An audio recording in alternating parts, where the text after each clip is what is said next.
Исполняющий обязанности премьер-министра Абхазии Владимир Делба провел очередное заседание штаба по энергетической безопасности. Глава правительства отметил, что в предыдущий раз штаб заседал не так давно, но назрела необходимость обновить данные о проделанной работе.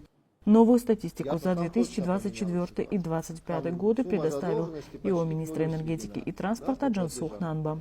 По итогам 2024 года у нас есть следующие показатели. Всего выявлено оборудование по добыче криптовалюты в 2024 году 2059 штук. Из них все они, естественно, помещены на склад хранения, находящийся под охраной. В 2025 году всего по данным Министерства внутренних дел изъято 93 машинки. Из положительной динамики могу сказать, что по данным за предыдущие дни объем потребления электроэнергии, среднесуточный объем сократился с 10 миллионов киловатт-часов до 5,5, если говорить в среднем. Безусловно, в первую очередь это связано с повышением температуры воздуха. Люди перестают использовать дополнительное оборудование для обогрева помещений. Могу проинформировать, что Министерством энергетики и транспорта совместно с Госстандартом разработан законопроект о внесении изменений в статью 212 Кодекса Республики Абхазия о судопроизводстве по делам об административных правонарушениях.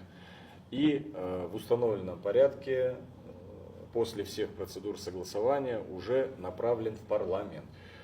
Если коротко, суть этого изменения заключается в следующем. На протяжении всей работы по борьбе с майнингом надзорные органы сталкивались с проблемой уничтожения. Санкция статьи предполагает конфискацию, но возникала проблема уничтожения, в связи с чем связано накопление этих машинок на соответствующем складе. Данная законодательная инициатива, по словам Нанба, полностью решит вышеупомянутую проблему.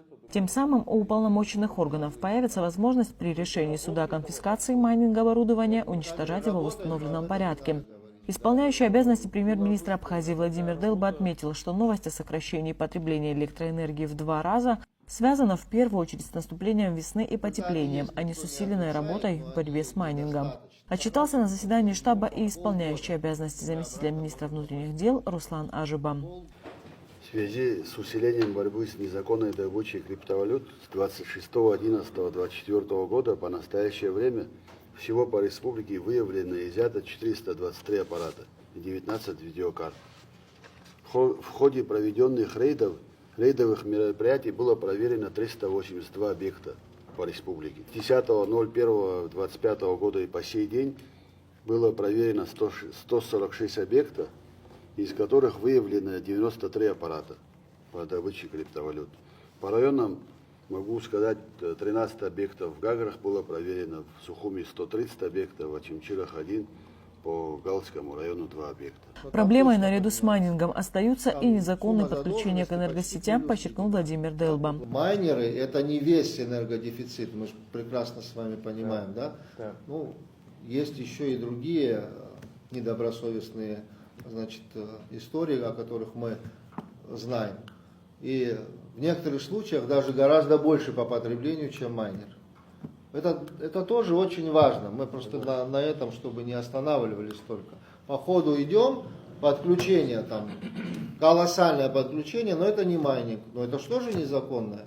Правильно? Это что же обход, как говорится. Еще раз повторюсь, дорогие коллеги, за это слишком дорого мы платим. Слишком дорого. Платим, я имею в виду даже не в денежном выражении, а платим совершенно другим условиям жизни, отсутствием света, ограничением, ну и многим другим. Наверное, можно поступить по-другому, если мы еще лучше начнем с вами работать в тенденцию. На таком уровне создана комиссия под пристальным вниманием руководителя страны. Ну там точно мы должны понимать, что это все ветви власти поддерживают. О том, сколько единиц майнинг-оборудования было изъято ведомством в 2024 году, рассказал ИО заместителя председателя Государственного таможенного комитета Зураб Ашуба. Было изъято 733 единицы. Из них 18 единиц было уничтожено, они были под статусом конфискованы. 688 единиц находятся в таможенном комитете на ответственном хранении. С момента создания штаба, это с середины декабря 2024 года, было изъято 262 единицы. За последние 2 недели изъято 6. Борьба продолжается. Усиливаем позиции как на самом таможенном переходе, так и по посттаможенному контролю. Основная львиная часть изъята – это посттаможенный контроль. Уровень собираемости за потребленную электроэнергию в 2025 году ИО министра энергетики и транспорта назвал провальным. Процент собираемости за январь-февраль 2025 года составил всего 26,6%. Есть ряд, так скажем, объективных причин. Это и, так скажем, общественно-политические процессы, которые проходили в нашей стране. Но, несмотря ни на что, данные показатели считаю неудовлетворительными. И мы проводим регулярно совещания соответствующие. Март месяц должен быть показательным в этом отношении.